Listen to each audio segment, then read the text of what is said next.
So this is lesson 24 in Algebra 2, fractional equations and overlapping triangles.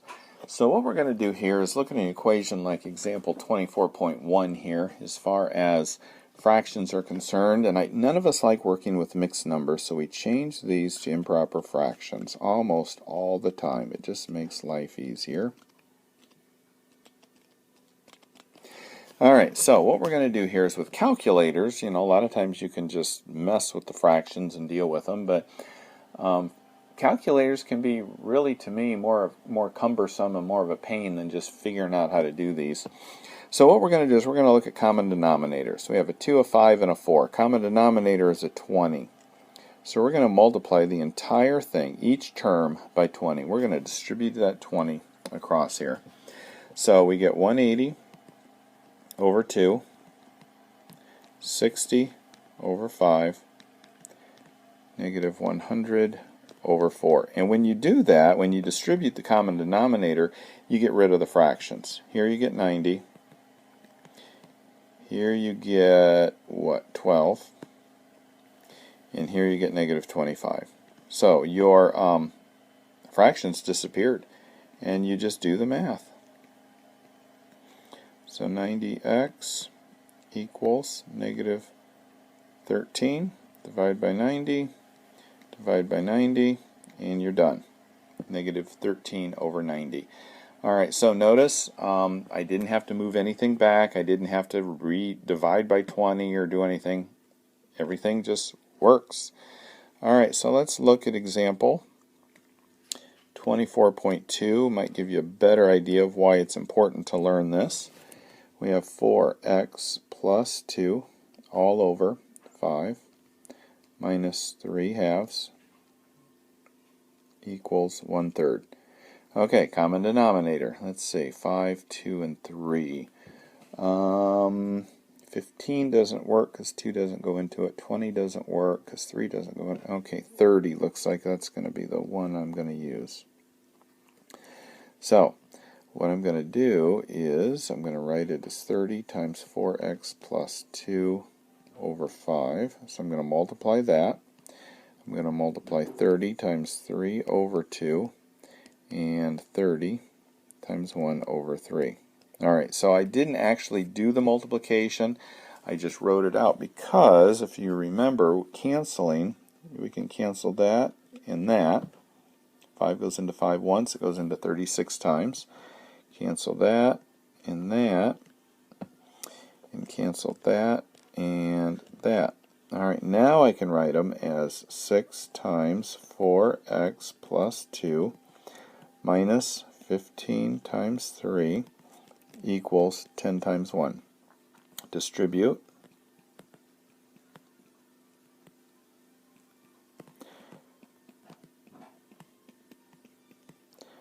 Bring these two together. 12, is that 33? Yeah. Add 33. Add 33. 24x equals 43 from here. Divide by 24, divide by 24, and that can't reduce, and I'm done. Alright, let's do one more, and we will assume you have this figured out. So example 24.3, solve 3x over 2 plus 8 minus 4x over 7 equals 3. Alright, so common denominators here. This does not have a denominator, so we ignore it, but we're just going to look at the 7 and the 2, and we see 14. So we're going to multiply the entire thing times 14.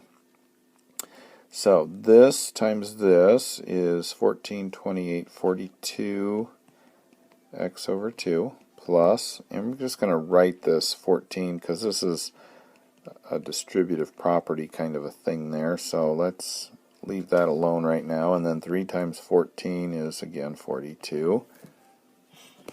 So next step, let's look at distributing that.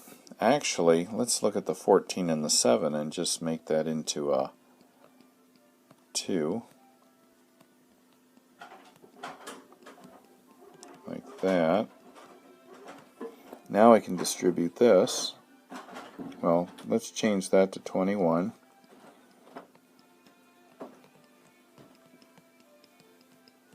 And I've got that. Okay, wait a minute, that's a plus. I don't know why I put an equal sign there. 21x minus 8x is going to be 13x. Subtract 16, those go away. And I get 13x equals 42 minus 16 is going to be 26. Divide by 13, 26 divided by 13 is going to equal 2. So 2 ends up being my x. Alright, so that is the fractional equations. So just remember, find the common denominator, multiply the entire equation, left and right of the equal sign, times that common denominator, and your fractions disappear and you solve for x. So this next section is called overlapping triangles. As far as overlapping triangles, let me get a picture here. So notice what I have here. I've got a triangle here. I've got this big triangle, and then I have this little triangle. Alright, one thing that we know is this angle and this angle are the same, and this angle for the little triangle obviously is the same as the angle for the big triangle, so these two are the same, which means this angle and this angle have to be the same. Which means this little triangle here and the big triangle are similar. That means they're proportional. So we can go ahead and figure the different sides out. So let's look at example 24.4. So notice what we did. We took this big triangle with the little one inside. So this length is 4, this length is 6, this is 7, this is x, this is 9, and this is y. And we split them up. So the little one and the big one. So this is 10 because we know this is 4 and this is 6. So the length of the long one is 10. This length is 7 and this is x. So when we add them we get x plus 7, and the y we already know is y. So what they're asking us to do here is to find x and y. So let's get this out of the way because we only care about the two separate ones here. So let's go ahead and use our ratios in order to do this. Let's go ahead and find the y value first. So we have 4 is to 9 as 10 is to y. So again, we compared those with those. Cross multiply, divide, reduce, and we get 45 over 2 for our y value. Okay, so now let's see if we can find our x value. So clear that off.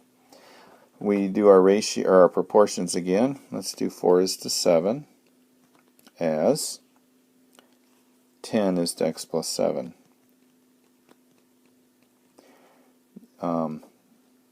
Cross multiply.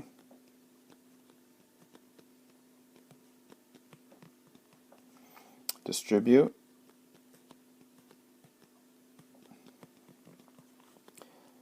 Isolate the variable by getting rid of everything. So we have 4x equals 42. And then we go ahead and divide by 4. Divide by 4. And we get 21 over 2 for our x value.